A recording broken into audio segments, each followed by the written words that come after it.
I'm Grace Mitchell. I'm 28. She is a gold digger, just like her mother, my father announced into the microphone, at my wedding reception, in front of 300 guests. The room went completely silent. My mother's hands shook at table 3. My grandmother gripped the edge of her chair. My brand new husband stood frozen beside the cake, and I, the bride in white, didn't cry. I didn't scream. I walked to the DJ booth, smiled at the sound engineer, and pressed play on a recording that had been sitting in my phone for 11 months. What came out of those speakers changed everything. My father's face went white. A man at table 6 stood up, adjusted his jacket, and walked toward my father with a manila envelope. That was 3 hours into my wedding. But the story starts 14 years before that night. My father thought he was exposing me. He didn't know I'd been waiting for him to try. Before I go on, please take a moment to like and subscribe, but only if you genuinely connect with this story. And if you don't mind, drop a comment telling me where you're watching from and what time it is there. I'd love to know.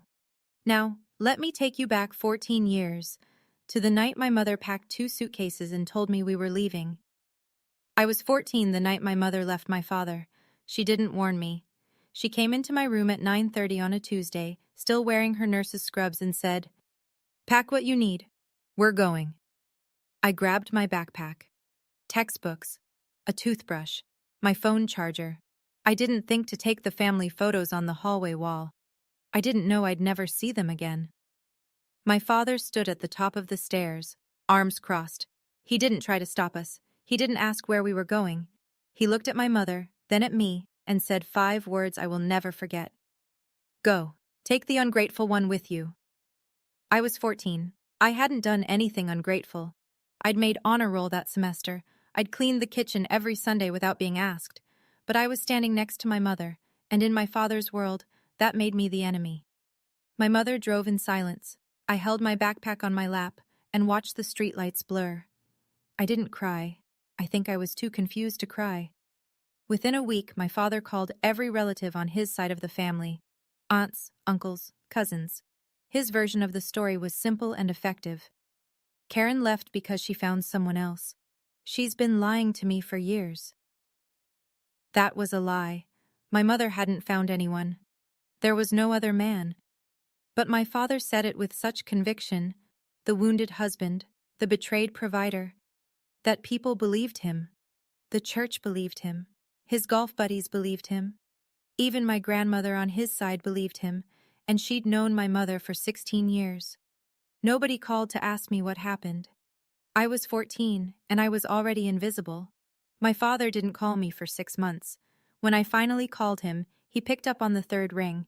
His voice was flat, bored almost. "If you're calling to ask for money, you're just like her." I hung up. I sat on the edge of my mother's rented bed, because I didn't have my own yet, and stared at the wall. But I didn't learn the real reason my mother left until 11 months before my wedding. And when I did, it changed everything. My mother worked the night shift at St. David's Memorial, 12 hours, sometimes 14. She'd come home at 6 in the morning, make me toast, check my homework, and fall asleep on the couch still in her scrubs. We lived in a 1-bedroom apartment off Route 9. The carpet was beige and stained. The kitchen faucet dripped. My mother slept in the bedroom. I slept on a pull-out sofa in the living room and did my homework at the kitchen counter because we didn't own a desk. Meanwhile, my father lived in the 4-bedroom house my grandmother, his mother, had left him. Big yard, quiet street. The kind of neighborhood where people wave from their porches and know each other's dogs by name. During the divorce, my father told the court his income was lower than it actually was. My mother's lawyer was a legal aid attorney juggling 40 cases. He did his best. It wasn't enough. The judge signed off on a settlement that gave my mother $40,000. That's it. 14 years of marriage. 1 check. She never told me the number. I found out years later, 40,000. For a woman who'd put her nursing career on hold for 6 years to raise me while my father built his real estate business. My grandmother, my mother's mother, Maggie Brooks, helped when she could. She'd drive over with groceries, slip a 20 into my coat pocket when I wasn't looking. But she lived on a fixed income, Social Security and a small pension from the school district where she'd worked as a secretary for 31 years. At school, a girl in my English class asked me during lunch, Didn't your dad say your mom is a homewrecker? The rumor had traveled from my father's church circle to the school parking lot in under a month. I ate the rest of my sandwich in the bathroom stall. I kept my grades up. I didn't have a choice. Scholarships were my only way out. And when the acceptance letter came, full ride, state university, my mother held it in both hands and cried harder than the night we left. My father didn't know I'd been accepted. I didn't tell him. He never asked. Your mother didn't leave because she's weak, sweetheart, my grandmother told me once, sitting at her kitchen table. She left because she's brave. I wanted to believe that. It took me a long time. I graduated summa cum laude, full scholarship, no debt. I became an English teacher at a public high school 20 minutes from my mother's apartment. The pay wasn't glamorous, $46,000 a year before taxes, but it was mine, every dollar. I graded papers at night. I drove a 10-year-old Honda Civic. I bought my groceries at Aldi and packed my lunches in Tupperware. And I tried to keep a relationship with my father. I don't know why. Maybe because I still remembered being 6 years old, sitting on his shoulders at the county fair, believing he was the tallest man alive. Maybe because part of me thought if I just showed up enough, he'd finally see me. He'd call a few times a year, always with conditions. Come to Thanksgiving, but don't bring your mother's drama. So I went, alone. I sat at the table where I'd eaten every Thanksgiving of my childhood, and across from me sat a woman named Vanessa Reed. My father introduced her as a friend. She was 42, blonde highlights, French manicure. She sat in my mother's chair. I smiled. I ate the turkey. I said, "Everything's delicious," to a woman who had replaced my mother at her own dining table. My aunts and uncles treated me like a guest, polite, distant, careful. Uncle Jim patted my shoulder and said, "Your dad's been through a lot. Don't make it harder." I was 24. I had a full-time job, a clean apartment, and a savings account I'd built from nothing. But in that house, I was still the girl who picked the wrong side. I kept going back every Thanksgiving for 3 years. I swallowed their looks and their silence and their careful kindness that was worse than cruelty, because at least cruelty is honest. Until the year I met Daniel, and everything shifted. I met Daniel Prescott at a coffee shop near my school. He was sitting at the corner table with a stack of property files, a cold latte, and a pen behind his ear. He looked up when I knocked his briefcase off the chair, reaching for a napkin. I apologized. He laughed. He had a quiet laugh, the kind that starts in the eyes before it reaches the mouth. He was a real estate attorney at a small firm downtown, not flashy, no corner office. He drove a Subaru and wore the same 3 ties in rotation. But he listened. Really listened. Not the kind of listening where someone waits for you to finish so they can talk. The kind where you feel heard in your bones. We dated for 2 years, slow, steady. He never once asked about my father's money. He didn't know there was any to ask about. When I introduced Daniel to my father, Richard was polite. Cool.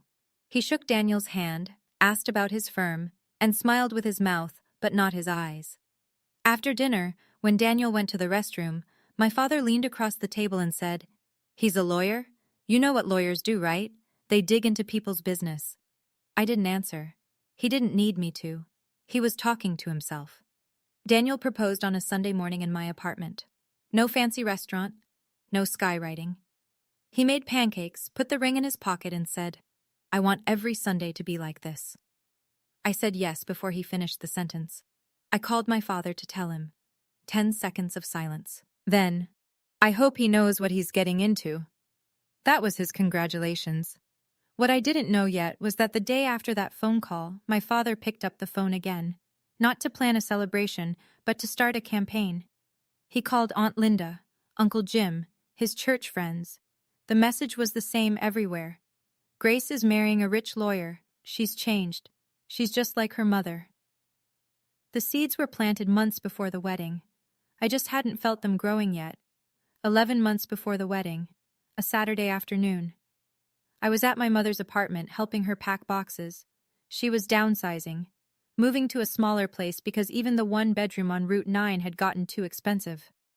We were sorting through the hall closet when I found a shoebox on the top shelf, old sneakers inside, a few receipts, a folded piece of paper. And underneath everything, a USB drive with a strip of masking tape on it. Someone had written on the tape in blue ink, "From V. You should hear this." Mom, what is this? My mother looked at the USB. Her face went still, not surprised, not confused. Still, the way a person gets when something they buried a long time ago comes back up through the dirt. Put it back, Grace. What is it? She didn't answer. She reached for it. I pulled my hand away. I went to the kitchen, opened my laptop, plugged in the USB, one audio file, 3 minutes and 12 seconds. I pressed play. My father's voice filled the room, slightly slurred, late at night from the sound of it. He was leaving a voicemail for Vanessa. She hadn't picked up. Hey babe, it's me. Karen's lawyer is useless. I moved the house, Mom's house, into the LLC last month. She'll never find out. By the time the judge signs off, it's done. I stopped breathing. And Grace? Don't worry about her. She's an ungrateful brat. She chose Karen. Fine, she gets nothing, just like her mother. His voice kept going, casual, almost cheerful. Once this is settled, you move in. This house is ours. Karen will never know. The file ended. Silence. I sat on my mother's kitchen floor and played it again, and again. The third time I wasn't listening for the words anymore. I was listening for the man I thought I knew. And he wasn't there. My mother stood in the doorway. She was crying. Vanessa sent that to me after she and your father broke up, she said quietly. I think she wanted to hurt him, or help me. I don't know. I kept it because I was afraid to use it, and I was afraid to throw it away. I sat on that floor for 2 hours. Then I called Daniel. I need you to look at something, I said, as a lawyer. Daniel came over that night. I handed him the USB without saying anything. He plugged it in, pressed play, listened with his hands folded on the table, the way he does when he's processing something serious. When it finished, he didn't speak for a long time. Then he opened his laptop and pulled up the county assessor's website, public property records, the kind anyone can search if they know where to look. It took him 11 minutes. Grace. His voice was careful. Your grandmother's house, the one your father lives in, it was transferred into an LLC 18 months before the divorce was finalized. The LLC is registered to your father and a woman named Vanessa Reed. He turned the screen toward me. There it was, black and white, public record. The house my grandmother had left to my father, appraised at $680,000, had been quietly moved out of his name and into a shell company before the court ever divided anything. My mother received $40,000 in the divorce. She should have received half. This is fraud, Daniel said. Your mother can file a civil suit to recover her share. The voicemail isn't definitive on its own, but combined with the property records, it's strong. I drove to my mother's apartment the next morning. I showed her the records. I played the voicemail one more time. I laid it all out. She sat at her kitchen table, the same table where she'd done 14 years of crossword puzzles alone, and shook her head. I don't want to fight him anymore, Grace. I wanted to scream. I didn't. Okay, Mom. I kept everything. The USB, the records, the screenshots. I didn't plan to use any of it. Not then. Not at my wedding. That decision came later, because my father forced my hand, 6 months before the wedding. I sent my father an invitation. Cream cardstock, gold lettering. I'd paid for it with 2 weeks of tutoring money. I included a handwritten note inside. I'd really like you to be there, Dad. He called the next day. I'll be there, he said. And for one stupid, hopeful second, I thought maybe he'd changed. He hadn't. 2 weeks later, my Aunt Linda called me on a Tuesday evening. She sounded uncomfortable, the kind of uncomfortable that comes with delivering bad news you didn't ask to carry. Honey, your dad is telling everyone you're marrying for money. He told me Daniel's some big-shot lawyer and you latched on. He said, she paused. He said, you're just like your mother. There it was. The same story, the same label. 14 years later, and he was still telling it. I don't believe him, Linda said quickly. But you should know, he's been calling people. Jim, Pastor Peters, even some of Daniel's family. He got numbers from the RSVP list. My stomach dropped. He'd contacted Daniel's family. the people I hadn't even met yet at that point, my future in-laws, and he was already poisoning them against me. I told Daniel that night. He sat on the edge of our bed, quiet for a long minute. Then, if you want him there, I support you. But I need you to know, Nathan and I have everything ready, just in case. Nathan Cole, Daniel's colleague, a family law attorney. I knew what just in case meant. I knew what was in the file Nathan had been building for weeks. The property records, the voicemail transcript, the civil complaint drafted and ready to file on my mother's behalf. I nodded, but I prayed I wouldn't need any of it. If I stayed quiet, my father would keep controlling the story. My mother would never see a dime of what was stolen from her, and I would spend the rest of my life wearing the word Golddigger in every room my father entered. 2 weeks before the wedding, my father called again. What he said made me stop hoping. The call came on a Wednesday night. I was grading essays at the kitchen table. Daniel was reading on the couch. My phone buzzed. "Dad," I picked up. "I'm doing the father's toast," he said. "No greeting, no small talk. It's tradition." "Of course, Dad." "And I want to talk to the wedding planner. I have things I need to coordinate." I closed my eyes. "I'll give you her number." A pause. Then his voice dropped. Quieter, slower, the way it always got when he wanted his words to land like a slap disguised as advice. "I hope Daniel knows that marrying you doesn't make him family. My family has standards." I sat very still. My pen stopped moving on the essay in front of me. I could hear the refrigerator humming. Daniel looked up from his book. I didn't respond. I ended the call, set my phone on the table, and stared at it like it might ring again. It didn't. That night, I called my grandmother. Maggie picked up on the first ring. She always did, like she kept the phone in her hand waiting for me. "He's going to do something at the wedding, Grandma." "I know, sweetheart." "How do you know?" "Because men like your father can't let other people be happy without making it about themselves. A man who has to tear others down is a man who's scared of what they'll find when they stand up." I was quiet for a moment. Then I made my decision. I pulled the voicemail file from my laptop onto my phone, checked the playback, clear, unmistakable. I plugged it in, backed it up onto a second USB, and handed the spare to Daniel. "Tell Nathan to bring the envelope." Daniel nodded. No questions. He already knew. The next morning, I called Aunt Linda. She picked up fast, like she'd been expecting to hear from me. "Linda, you said Dad was practicing his toast. What did you hear?" She hesitated. "I was at his house for dinner last Sunday. He was in the study with the door open. I heard him reading something out loud. Grace, it wasn't a normal toast. He was practicing something about your mother." My stomach tightened, but my hands were steady. I tried to stop it. I want you to know that. I didn't go into my wedding hoping for a fight. I called my wedding planner Rachel the next morning. "Is there a way to skip the father's toast? Just have the best man and the maid of honor?" Rachel paused. "Your father already confirmed with the DJ. He specifically asked to go right after the best man's speech. I assumed you'd approved it." He'd gone around me. Of course he had. I called my father. I kept my voice light, the way you do when you're trying to defuse a bomb with a smile. "Dad, Daniel's best man has a really long speech planned. Maybe we cut the father's toast to save time?" Silence. 5 seconds. 10. "Are you trying to silence me?" His voice was ice. "In front of my own family? This is exactly what your mother did." There it was, the pattern. Every time I tried to set a boundary, he'd compare me to her.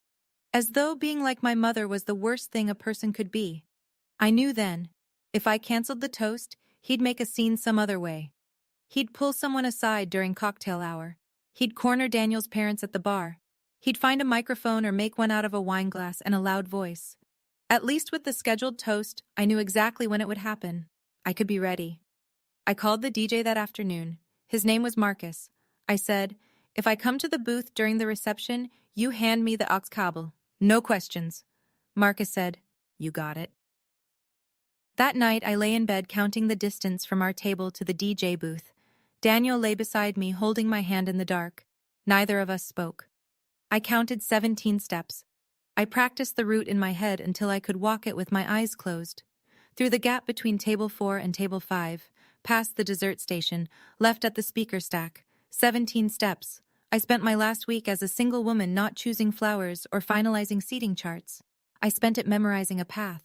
Because I knew my father, and I knew what he was capable of, and I refused to be caught off guard at my own wedding. The morning of my wedding was bright and still. October sun. No wind. The kind of day that makes you think the universe might be paying attention.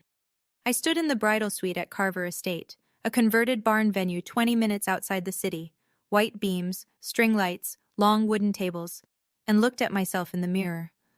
My mother stood behind me, adjusting a pin in my hair. Her fingers were gentle, steady. She'd been a nurse for 20 years. Steady hands were the one thing life hadn't taken from her. "You look beautiful, baby," she said. I covered her hand with mine. In the mirror, we looked alike. Same jaw, same dark eyes. I used to hate that resemblance because my father treated it like proof of something rotten. Now I wore it like armor. I pulled my phone from the vanity, opened the audio file, tapped play for half a second, just long enough to hear the first syllable of my father's voice, then stopped. Battery at 100%, Bluetooth backup speaker in my maid of honor's clutch, USB with Daniel. My phone buzzed. A text from Daniel. "Nathan's at table 6, envelope in his jacket, ready." I typed back a heart, put the phone in the hidden pocket my seamstress had sewn into the left seam of my dress. I'd asked for it a month ago. She'd raised an eyebrow but didn't ask why. I walked out. 300 guests filled the ceremony lawn. White chairs, hydrangeas along the aisle. The string quartet played something I don't remember. Everything was beautiful. Everything was ready. I passed my father in the hallway. He stood near the entrance, adjusting his cufflinks. He looked at me and smiled. "You look nice," he said. "Not beautiful. Not, I'm proud of you." "Nice." I smiled back, kept walking. The ceremony was perfect. The vows, the rings. Daniel's voice cracked when he said, "I do." And the whole crowd laughed, and I loved him so much in that moment that I almost forgot what was coming. We kissed. People cheered. We walked back up the aisle together, and for a few minutes I let myself believe that maybe my father would surprise me. Maybe the toast would be kind. Maybe this one time he'd choose his daughter over his ego. The reception started. Cocktails, dinner, toasts from the best man and the maid of honor, both funny, both warm. 3 hours passed. People danced, people laughed. The cake was chocolate with buttercream and it was perfect. Then the MC picked up the microphone and said the words I'd been dreading all night. "And now, the father of the bride would like to say a few words." My father stood up, adjusted his tie, picked up the microphone, and smiled at me the way he always did, right before he said something cruel. He cleared his throat, tapped the microphone once. The sound popped through the speakers, and 300 people turned toward him. "When Grace was little," he began, "she used to follow me everywhere, to the hardware store, to the mailbox, even to the end of the driveway when I went to get the paper. She was my shadow."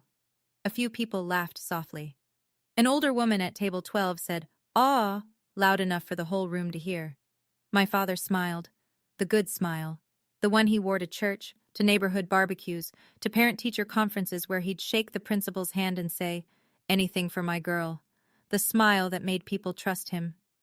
"She was such a sweet girl," he continued. "I always worried about her, because sweetness in this world can be used against you." Something shifted, not in his words yet, in his tone. A slight edge, like a knife turning slowly under a tablecloth. Most people wouldn't have caught it. I caught it immediately. I'd grown up listening for that edge the way other kids listen for thunder. Under the table, my right hand moved to my lap. My fingers found the outline of my phone through the fabric of my dress. The pocket was right where my seamstress had placed it, left seam, just below the hip. I pressed my thumb against the screen through the cloth. Still there. Still ready. Across the room, Daniel sat perfectly still beside me. His posture hadn't changed, but his left hand had moved from the table to the back of my chair. Not touching me. Just there. Close enough to feel. I glanced, quickly, casually, the way you check a clock, toward table 6. Nathan Cole sat between Daniel's college roommate and a woman from my school's front office. He was cutting his steak. jacket on despite the warm room. He looked like any other guest. That was the point.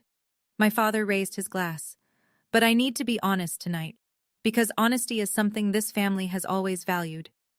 300 people held their glasses, waiting. I held my breath. Grace grew up with certain influences. He let the word hang. Influences. The way someone might say contamination if they were trying to sound polite about it. After her mother and I separated, she chose a path, and I respected that. He paused, pressed his lips together. The wounded father. The man who tried, even when it hurt. A few guests shifted in their seats. Someone at table 7 set down their fork. The room was still smiling, but the smiles were thinner now. The kind people hold when they're not sure what's coming, but sense they should brace. I watched my daughter become someone I didn't recognize, and when she brought home a lawyer, he stopped, turned his head slowly toward Daniel, held the look for 3 full seconds. Then a smile, cold, small, deliberate. Well, let's just say I had questions. Murmurs, soft ones. A woman at the table behind me whispered something to her husband. I couldn't hear what. I didn't need to. I could feel the room recalibrating, the way a crowd does when it realizes a toast is becoming something else entirely. At table 3, my mother's knuckles were white around her linen napkin. Beside her, my grandmother placed her hand over my mother's, gently, firmly, the way you'd hold someone's wrist to check a pulse. I looked down at my plate, breathed in through my nose, counted in my head. Not the steps this time, just seconds, buying myself steadiness. Under the table, Daniel leaned toward me, his mouth close to my ear, so quiet that no one else in the world could have heard it. 17 steps, I'll be right here. I nodded, once, small, and I waited, because my father wasn't done, and I needed him to finish. I needed every person in that room to hear exactly who he was before I showed them proof. My father's voice rose, confident now, feeding on the silence the way he always had. Because in my experience, when a young woman suddenly upgrades her lifestyle, the murmurs were louder now, not agreement, discomfort, chairs creaking, eyes darting, the sound of a room holding its breath and hoping someone would intervene. No one did. My father looked directly at me, not at the crowd, not at Daniel, at me, the way he used to look at me across the dinner table when I was 14 and said something he didn't like, that flat, appraising stare that told me I had already been found guilty. He spoke slowly, every syllable deliberate, as though he'd rehearsed this exact rhythm in front of a mirror. I want everyone here to know the truth. My daughter, she is a gold digger, just like her mother. Silence. Not the polite kind, not the pause between speeches kind. The silence of 300 people collectively losing the ability to speak. A glass clinked somewhere. Someone's hand had knocked it, and the sound was so loud it might as well have been a gunshot. At table 3, my mother made a sound. Quiet. Involuntary. Like the air had been pulled from her chest. Her tears came, but she didn't move. She sat perfectly still, the way she'd trained herself to sit through every insult for 14 years. My grandmother started to rise. My mother's hand found her arm and pulled her back down. Daniel's best man, Kyle, set his whiskey glass on the table so hard the ice rattled. His jaw was tight. He looked at Daniel. Daniel shook his head once. Not yet. My father didn't stop. The silence fed him. I'd seen this before. The way quiet made him louder, braver, more certain he was right. Daniel, if you're smart, you'll get a prenup, because this woman will take everything you have. He paused, smiled. It's in her blood. I set my napkin on the table. I stood up. The chair slid back behind me, a soft scrape on the hardwood that seemed to echo across the entire room. 300 faces turned toward me, some horrified, some frozen, some looking away, ashamed for having witnessed this but unsure what to do about it. I didn't look at my father. I walked toward the DJ booth. 1, 2, 3. I didn't walk toward my father. I didn't need to. The speakers would carry everything I needed them to hear. 4, 5, 6. The room watched me walk. In a wedding dress, every movement is amplified. The fabric catches light, The train drags across the floor with a whisper that sounds louder than it should. I could feel every set of eyes tracking me like I was the last visible thing in the room. My father's voice followed me through the speakers. "See? She's walking away. That's what she does. That's what her mother taught her." He let out a short laugh. Bitter. Performed. When the truth comes out, they run. I kept walking. 7, 8, 9. At the edge of the room, Rachel, my wedding planner, pressed her walkie-talkie to her lips and whispered something. A server near the kitchen door froze mid-step, holding a tray of champagne at a tilt. 10, 11, 12. My father was still talking. He thought I was leaving. He thought I was going to the bathroom, or outside, or to the car. He thought this was a victory, the daughter retreating, the father reclaiming the room. That's the thing about people who've controlled the story for 14 years. They stop imagining anyone else might have one. 13, 14, 15.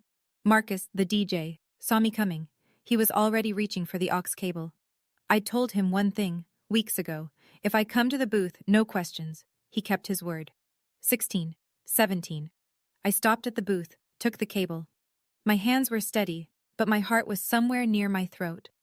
I pulled the phone from the pocket in my dress, plugged it in. The screen lit up. The audio file ready, the play button waiting under my thumb. I turned around. 300 people stared at me. My mother, my grandmother, Daniel, Kyle, Nathan at table 6, Rachel by the kitchen, the server with the tilting champagne, and my father, standing in the center of the room with the microphone still in his hand, and a look of faint confusion beginning to crack through his confidence. I leaned into the DJ's microphone. My voice was even, quiet. I didn't need to yell. The speakers would do the work. Since my father values honesty, I thought I'd share some too. I pressed play. My father's voice filled the room. Not from the microphone in his hand. From the speakers. All of them. Surrounding him. "Hey babe, it's me." He recognized it before anyone else did. I saw the moment. His shoulders stiffened.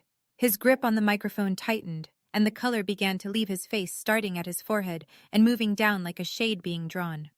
"Karen's lawyer is useless. I moved the house, Mom's house, into the LLC last month. She'll never find out. By the time the judge signs off, it's done." The room didn't gasp.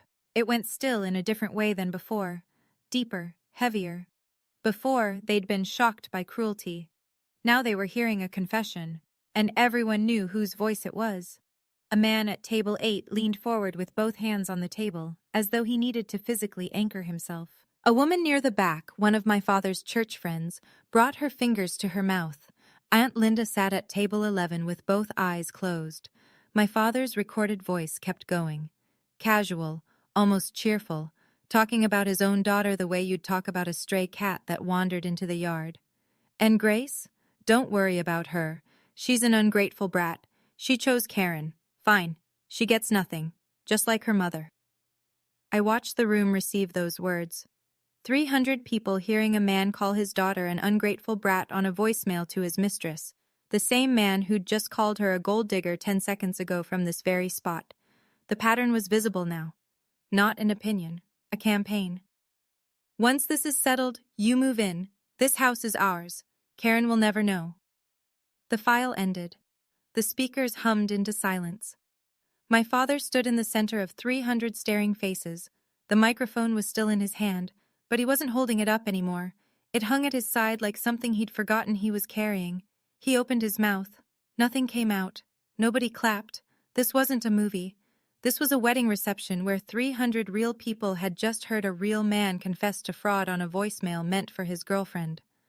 The room fractured the way rooms do when something irreversible happens. Not all at once, but in pieces. A man at table 10 pushed back his chair and stared at the tablecloth. 2 women near the bar whispered to each other, one shaking her head slowly. A teenager at the family table, one of my cousins, looked at his mother with wide, unblinking eyes. Aunt Linda sat at table 11 with her hand over her mouth. She didn't move it. Uncle Jim stared straight ahead, his jaw working but no words forming.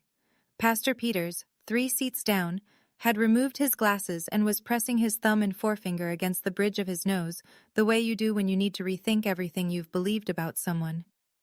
At table 9, my friend Carla was crying.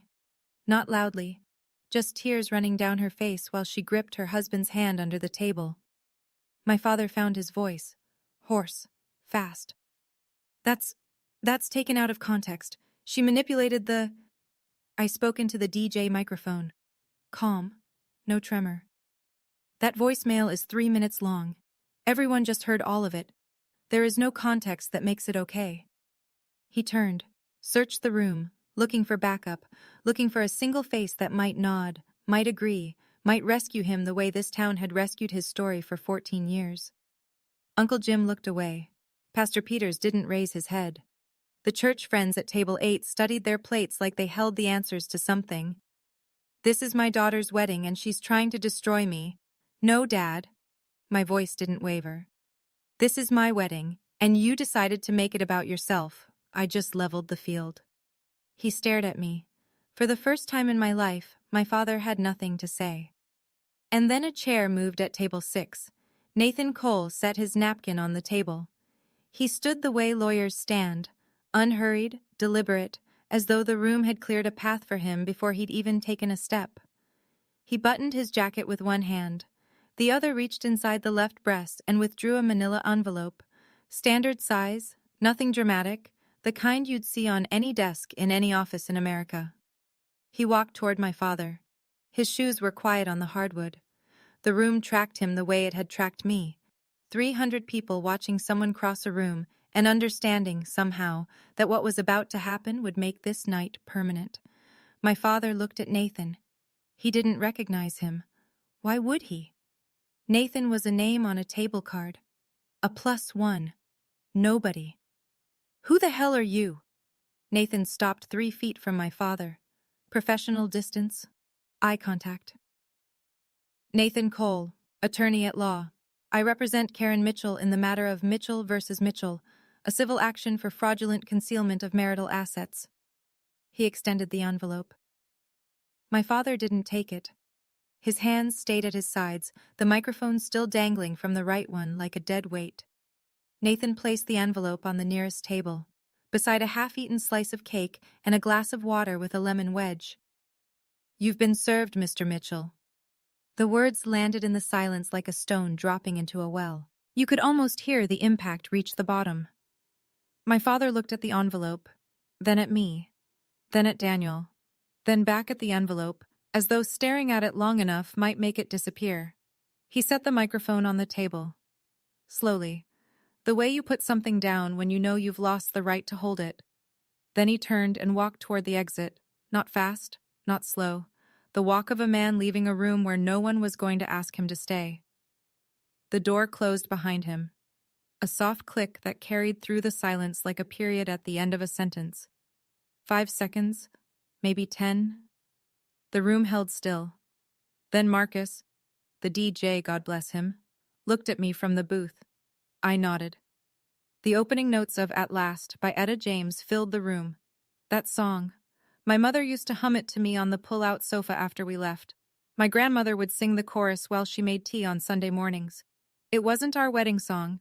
It was something older, something deeper, a song about waiting and the waiting finally being over. Daniel stood up, walked to me, offered his hand. His eyes were red, but his voice was steady. May I have this dance? We danced. I don't remember the steps. I remember his hand on my waist and the way the room slowly began to breathe again around us. A few couples stood and joined us on the floor, not because the mood was right, but because they understood that the kindest thing they could do was help this wedding feel like a wedding again. I was trembling. I hadn't noticed it until we were dancing, and then I couldn't stop. Not my hands, my whole body, ribs, shoulders, knees, shaking the way you shake after a car accident, when the danger is over, but your body hasn't gotten the message. Daniel held me tighter, didn't say a word, just held. When the song ended, I walked back to the DJ's microphone.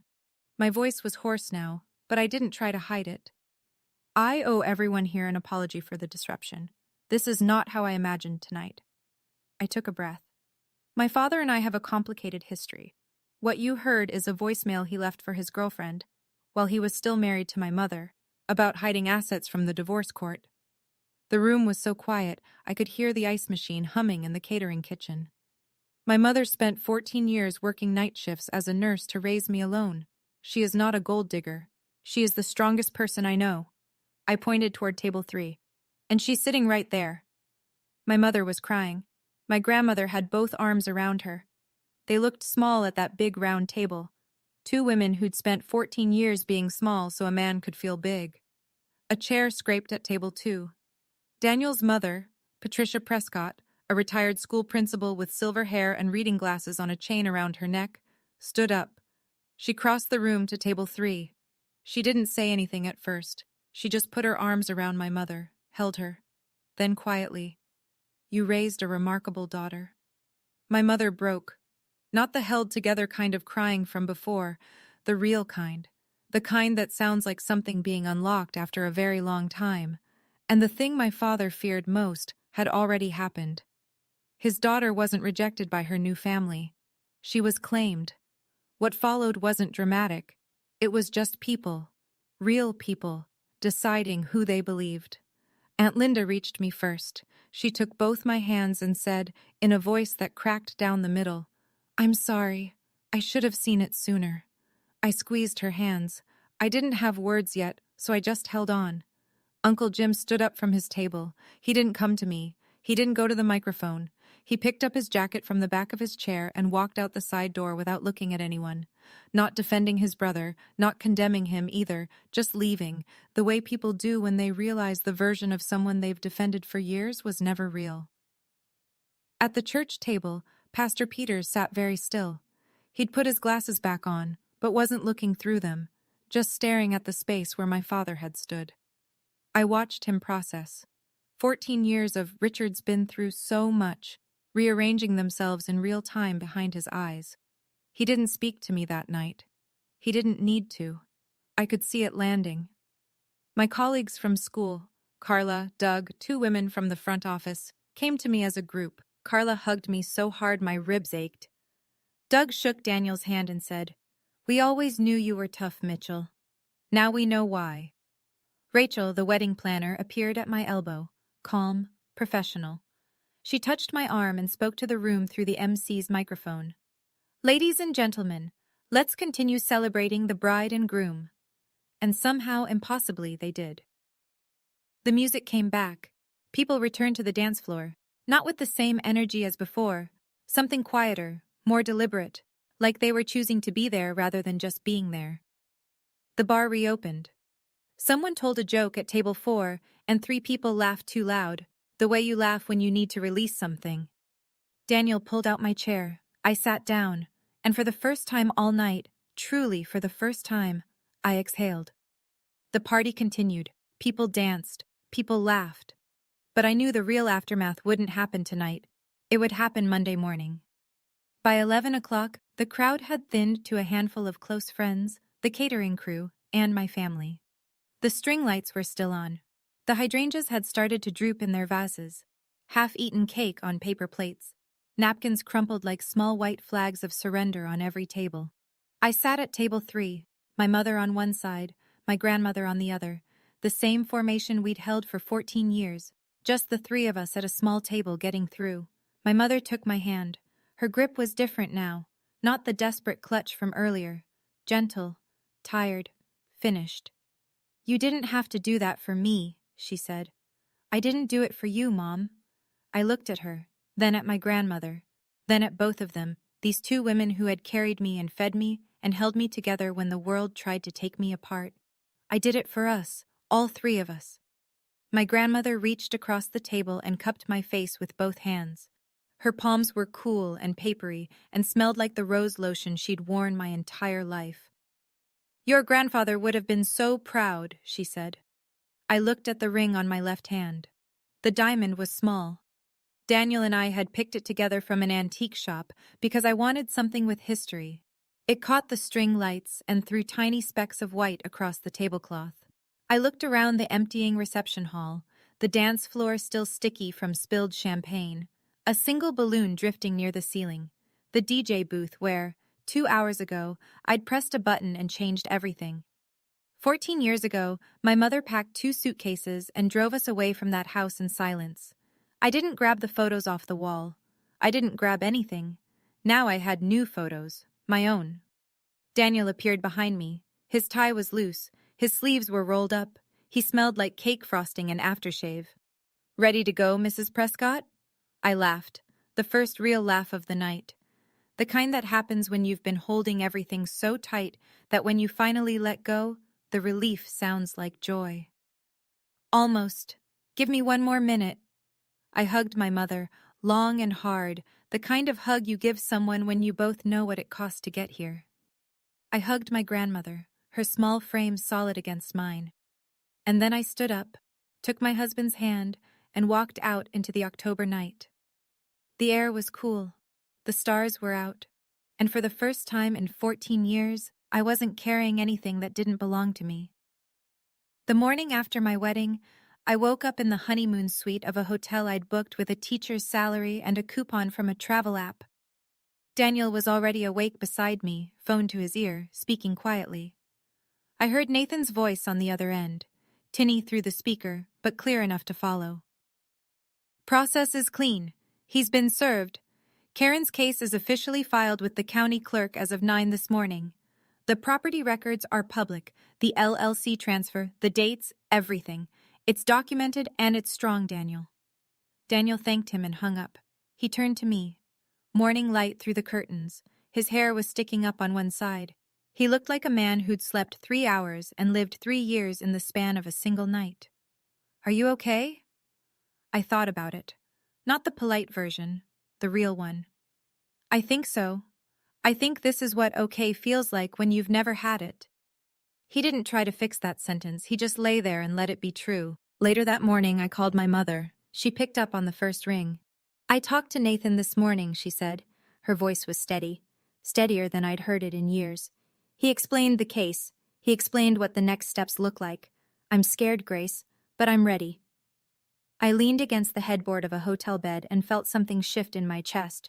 Relief, not the giddy, celebratory kind, the structural kind, the feeling of a load being distributed after years of being carried alone.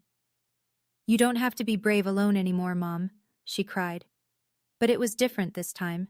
Not the quiet, wall-muffled crying I'd heard through the apartment when I was 15. Not the silent tears at table 3. This was open, full-throated, the sound of someone finally letting a wound breathe. I didn't try to stop her. Some tears are not a problem to be solved. They're a process. You let them run. My father started making calls before the sun was up on Sunday. I know this because Aunt Linda told me. She was the first person he dialed. "He called me 6 times before 8 a.m., she said when she reached me that afternoon.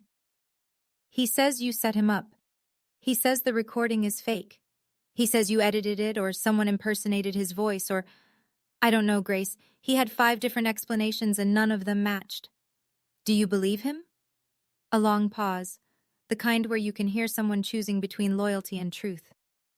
"No." Her voice was quiet but firm. "I heard his voice, Grace. Everybody heard his voice. That was him." My father called Uncle Jim next, then Pastor Peters, then 3 couples from the church hospitality committee and a deacon named Frank who my father played poker with on Thursday nights. The pitch was the same everywhere. Grace is manipulative. She planned this. She's doing exactly what her mother did. But here's the thing about a voicemail played through high-quality wedding venue speakers in front of 300 witnesses. You can't unhear it. Every person in that room had listened to Richard Mitchell, in his own voice, describe how he'd hidden a $680,000 house from the divorce court, call his daughter an ungrateful brat, and promise his girlfriend a future built on stolen assets. No amount of phone calls could rewrite that. By Tuesday, Pastor Peters called my mother, the first time in 14 years. "Karen, I owe you an apology." His voice was heavy, old-sounding, even though he was only in his 60s. "I believed Richard's version for too long. I'm sorry." My mother was quiet for a moment.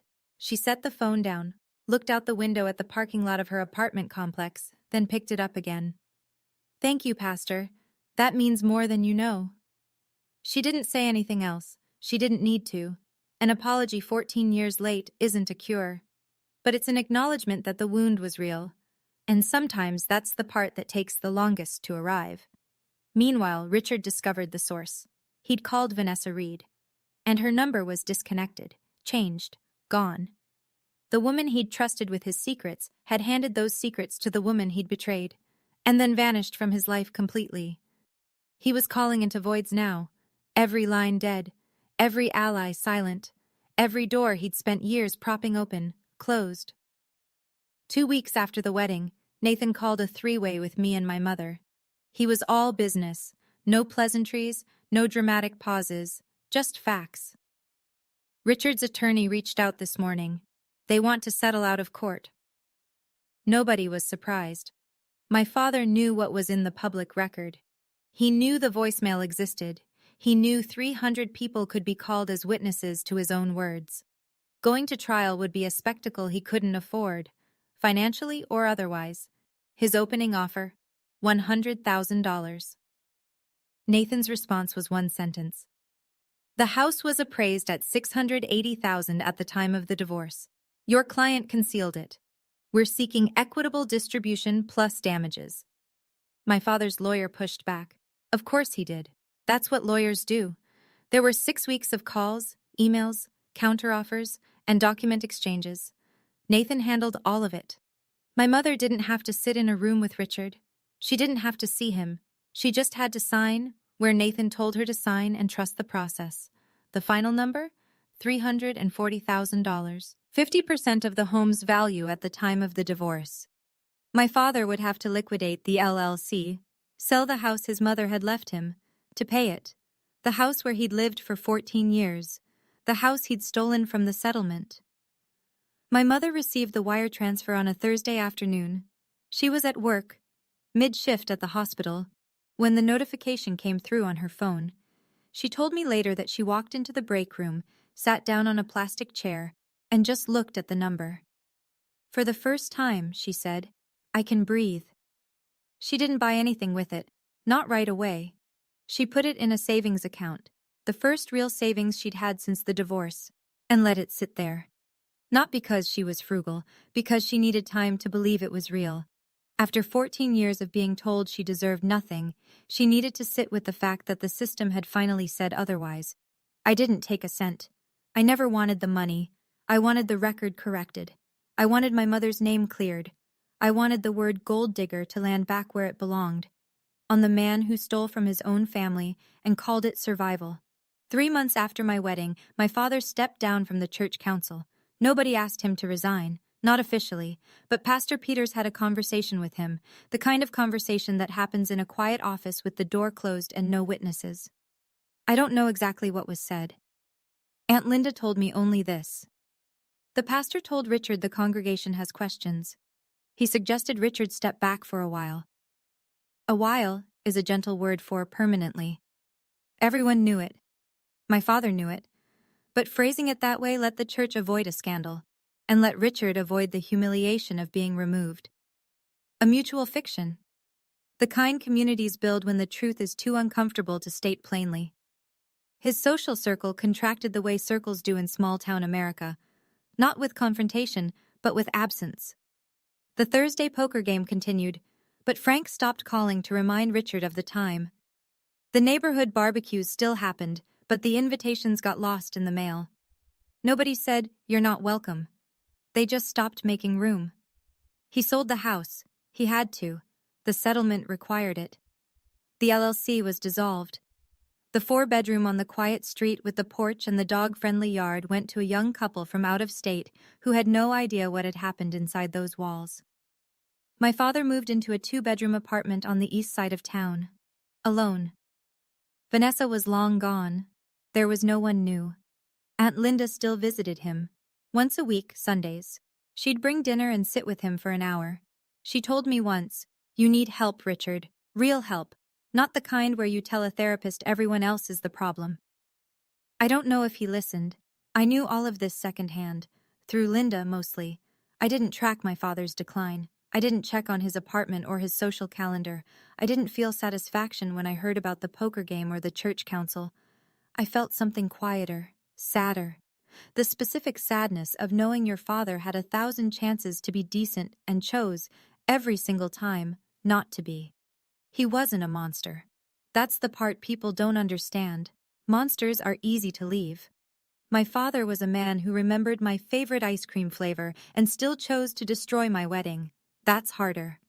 My mother enrolled in a nurse practitioner certification program 3 months after the settlement cleared. She was 55 years old, sitting in a lecture hall with students half her age, taking notes in a spiral notebook with a pen she'd clipped to her scrubs pocket out of habit. She told me she was terrified the first day. By the second week, she loved it. She'd spent 14 years in survival mode, working doubles, clipping coupons, choosing between a new winter coat and a car repair. The settlement didn't make her rich. It gave her margin, enough to reduce her shifts, pay tuition, and breathe between obligations for the first time since the divorce. My grandmother moved in with her. They found a 2-bedroom apartment with good light and a balcony that faced east. Maggie hung a bird feeder on the railing. She said she liked having something to take care of that couldn't talk back. The first time I visited the new apartment, I stood in the kitchen and looked at the refrigerator. And I had to hold on to the counter.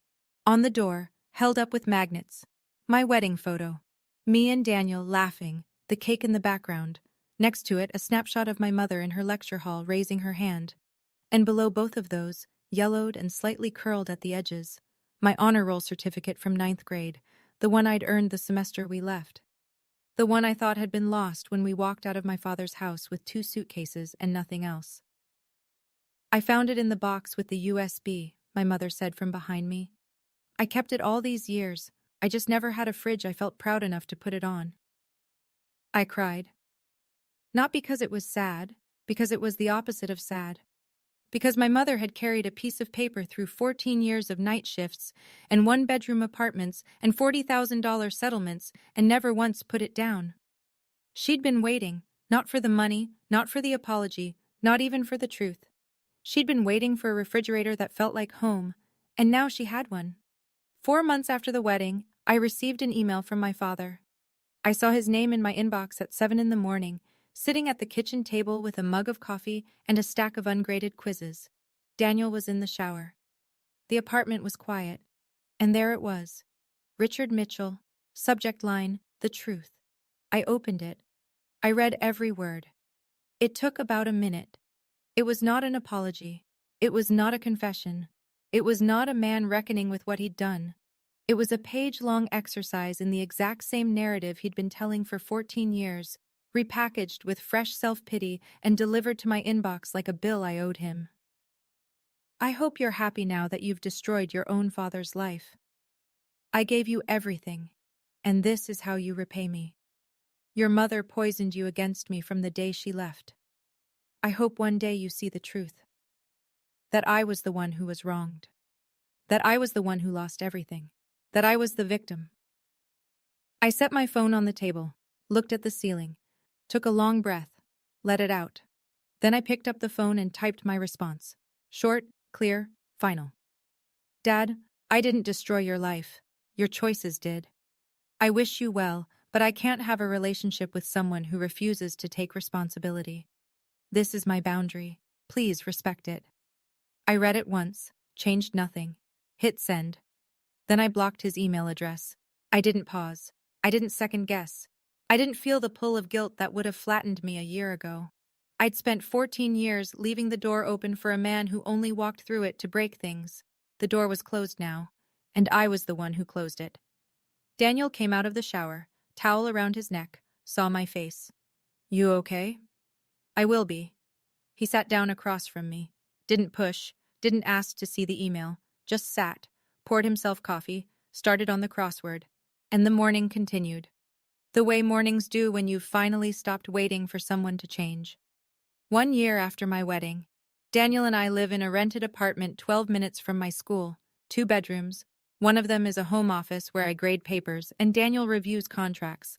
The walls are white, the couch is secondhand. The coffee maker costs $19 at Target and it works fine. I still teach English. 10th graders. I still pack my lunch in Tupperware and eat it in the faculty lounge next to a woman named Denise who talks about her cats like they're senators. I still drive the Honda Civic, though it now has 163,000 miles and a rattle in the dashboard that Daniel swears he'll fix on Saturday but never does. Nothing has changed on the outside. Everything has changed underneath. I sleep through the night now. I hadn't realized I wasn't sleeping until I started. The difference was like putting on glasses for the first time and understanding that trees have individual leaves. I don't lie in bed counting the ceiling tiles. I don't rehearse conversations with my father at 2 a.m. I don't check my phone in the morning with a knot in my stomach, bracing for whatever he might have texted. The knot is gone. I didn't notice it leaving. One morning it just wasn't there, and I stood in the kitchen and cried into my cereal, and Daniel asked if I was okay, and I said, I think this is the first morning I've ever woken up, not afraid. And he held me, and the cereal got soggy, and it was the most ordinary, beautiful morning of my life. People ask me if I regret what I did at my wedding, and here's the honest answer. I regret that it was necessary. I wish my father had given a normal toast. I wish he'd said, I'm proud of you. I wish the voicemail didn't exist. But it does. And pretending it didn't would not have protected anyone. It would have protected him. Boundaries aren't punishment. They're survival. My mother passed her nurse practitioner exam on the second attempt. She cried in the parking lot of the testing center and called me from the driver's seat with her hands still shaking. Her starting salary in the new role is nearly double what she made as a staff nurse. She's not wealthy, she's stable. And for a woman who spent 14 years choosing between groceries and car insurance, stable is everything. My grandmother Maggie still lives with her. She's 80 now and slower than she used to be, but she still makes Sunday dinner for the four of us. Pot roast, green beans, rolls from scratch. Daniel does the dishes after. Maggie supervises from the kitchen doorway and tells him he's loading the dishwasher wrong. He loads it wrong on purpose because it makes her laugh. Aunt Linda calls me every few weeks. She doesn't push reconciliation. She just talks. About the weather, about her garden, about a book she's reading. Sometimes, casually, she'll mention my father. He's seeing a therapist now. I don't know if it's working, but he's going. I listen. I don't comment. I don't hope, and I don't despair. I just take the information, set it somewhere neutral, and move on. Linda understands that. She's the only person from my father's side who earned the right to stay, and she earned it by never once asking me to forgive him on his timeline. Nathan still works with Daniel. They play golf on Saturday mornings. Badly, from what I hear. The last time Nathan came to Sunday dinner at my mother's, he sat at the table, and Maggie served him an extra roll without asking. He looked at me across the table and grinned. I said, Table 6 will never be just a table to me. He laughed. Maggie asked what was funny. Nobody explained. Pastor Peters invited my mother back to the church last month. She said she'd think about it. She's still thinking. If you're watching this and you have a parent who makes you feel small, at the dinner table, on the phone, in the quiet way they look at you when they think you're not enough, I'm not going to tell you what to do. Every family is different. Every wound is shaped differently. I don't know your father. I don't know your mother. I don't know what you've survived or what you're still surviving. But I'll tell you what I learned. You don't owe anyone access to your life just because they share your blood. Love is not a debt. Showing up to Thanksgiving and swallowing insults is not loyalty. It's erosion. And standing up for yourself is not betrayal, no matter how many times they tell you it is. My father called me a gold digger in front of 300 people. What he didn't know is that the only gold I ever wanted was the truth. And the truth is this. My mother is not a gold digger. She is a nurse practitioner who raised me alone on night shifts and leftovers and a savings account that spent most years close to zero. I am not a gold digger. I'm a public school teacher who married a man I love, not for his money, not for his last name, not for his law degree, but for the way he stood beside me in the hardest moment of my life and said, 17 steps, I'll be right here. 17 steps. That's how far I had to walk to change everything. But the real distance wasn't 17 steps. It was 14 years. 14 years of silence. 14 years of showing up to holidays where I wasn't wanted. 14 years of answering the phone and hearing my father's voice and hoping every single time, McGay, that this would be the call where he said, I'm sorry. That call never came. So I made a different one. I chose myself. I chose my mother. I chose the truth. And if you need permission to do the same, consider this yours. Last Sunday, my mother's apartment. The one with the good light and the bird feeder on the balcony. We're sitting around the kitchen table. Me, Daniel, my mother, my grandmother. The table is small. Our elbows almost touch. There's pot roast and green beans and rolls from scratch, and Daniel has already eaten 3 rolls and Maggie is pretending not to notice. My mother is laughing. Not the careful kind of laughing she used to do, the kind that checked the room first to make sure it was safe. Real laughing. Loud. She's telling a story about a patient who brought a parrot to the clinic, and Maggie is shaking her head and saying, "Lord have mercy," even though she's laughing too. And Daniel is wiping his eyes with a napkin because he's laughing so hard he can't breathe. I'm just sitting here, watching them. On the refrigerator behind my mother's head, our wedding photo, slightly crooked. Her nurse practitioner certificate in a cheap gold frame. And below both, held up by a magnet shaped like a sunflower, my honor roll certificate from 9th grade, yellowed, curled, 14 years old, still there. I look at that refrigerator, and I think about the one in my father's house, the one I grew up with, covered in everyone else's achievements, where I once taped my own certificate and found it gone by morning. This fridge is different. This fridge holds everything. Daniel nudges me under the table. "You okay?" I look at him, then at my mother, then at my grandmother, 80 years old, arthritic hands wrapped around a coffee mug, still the strongest person at the table. "Yeah," I say. "I'm good." This is my family, not the one I was born into, the one I chose, and the one that chose me back. Thank you for listening. And if this story stayed with you, if it reminded you of a boundary you need to set, or a truth you've been carrying alone, or a phone call you've been afraid to make, I want to hear about it. Drop a comment below and tell me, would you have pressed play, or would you have walked away? There's no wrong answer. Both take courage. And if you'd like to hear another story, there's one waiting for you in the description. I'll see you there.